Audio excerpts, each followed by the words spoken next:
दोस्तों नमस्कार। अभी धान का चाष का समय आ गया है और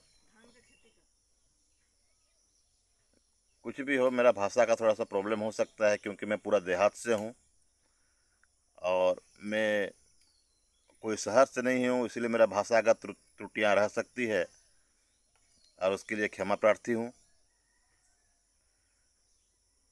मेरा मोटिव लाइक और सब्सक्राइब बटोरना नहीं है। मेरा सिर्फ एक ही सिद्धांत है कि अच्छा इन्फॉर्मेशन और फ़ायदेमंद इन्फॉर्मेशन किसानों तक पहुंच सके। देखिए,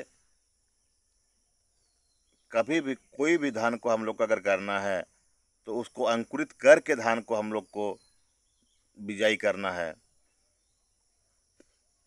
अंकुरित करके बिजाई करने से और पानी लगी हुई जगह में ही उसको हम बिजाई के लिए कर सकते हैं। पहले बिजाई करेंगे फिर बुआई करेंगे। बिजाई के बिजाई करने के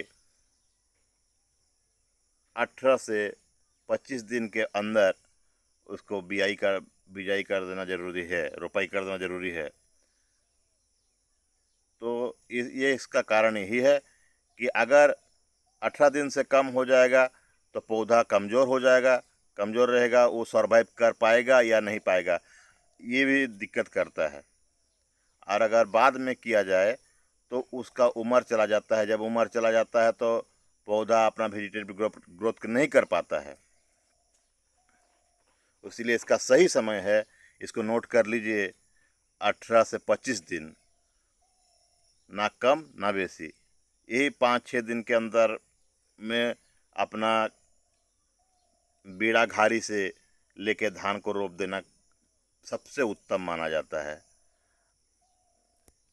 अनुसार बोलते हैं सबसे पहला कौन सा खाद देने का दें, इसके बारे में हम बता रहे हैं। देखिए, सबसे पहला कोई भी खाद नहीं देना है आपको।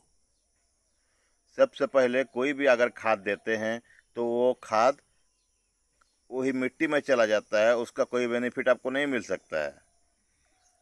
और अगर आपको देना ही है तो केवल मात्र गोबर खाद दीजिए और दूसरा खाद का उपयोग मत करिए, रासायनिक खाद का उपयोग मत करिए। जब आप रासायनिक खाद का उपयोग करते हैं तो मात्रा ज़्यादा कम, सब किसान हमेशा सब जगह में सही से खाद डालने नहीं सकते हैं और इसके लिए गच कभी पहला ग्रोथ जो है वो रुक सकता है। उसीलिए धान का पहला ग्रोथ रुक सकता है। उसीलिए पहले गोबर खाद देना है, फिर 4 से 5 दिन का बाद जब बान मतलब धान को जब उठता है उसको कहते हैं बान ठिया हेला, बान खड़ा होता है। वो बान जब खड़ा होने लगे उस समय में यूरिया प्रति एकड़ 1 बैग यानी कि 45 किलो यूरिया और जिंक मिला के उसको मार देना है। उसको मारने का ठीक 10 दिन का बाद डीएपी, यूरिया और पोटास को मिला के उसको देने के बाद पाटा लगा दें। अगर पाटा लगाते हैं तो उसका जड़ हिल जाता है और ज़्यादा से ज़्यादा कलिए मतलब छोवा फोड़ता है। तो इसके कारण से अगर बच्चा ज़्यादा फंकेगा तो धान भी ज़्यादा होगा और धान ज़्यादा होगा।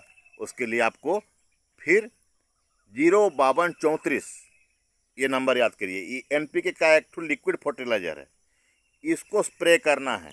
कब स्प्रे करना है? हम लोग का देसी किसान क्या करते हैं, नहीं, जब धान का गाभिन अवस्था आ जाता है उस समय में वहाँ यूरिया मारते हैं। यूरिया मार देने से गच का अपना दिमागी संतुलन ठीक नहीं रहता है, धान का भी अपना दिमागी संतुलन रहता है। वो सोच लेता है पौधा कि अभी मेरा को और बढ़ाना नहीं है। उस समय में उसको गच का प्रेगनेंसी के लिए हम लोग को सपोर्ट करना है 05234 दे के, एनपीके के 05234 को स्प्रे कर देना है। और यही स्प्रे करने का समय में अगर हो सकता है तो 3 दिन इधर या 3 दिन उधर आप मल्टीप्लेक्स का क्रांति, ये दवा का नाम याद रखिए, इसको स्प्रे कर दीजिए।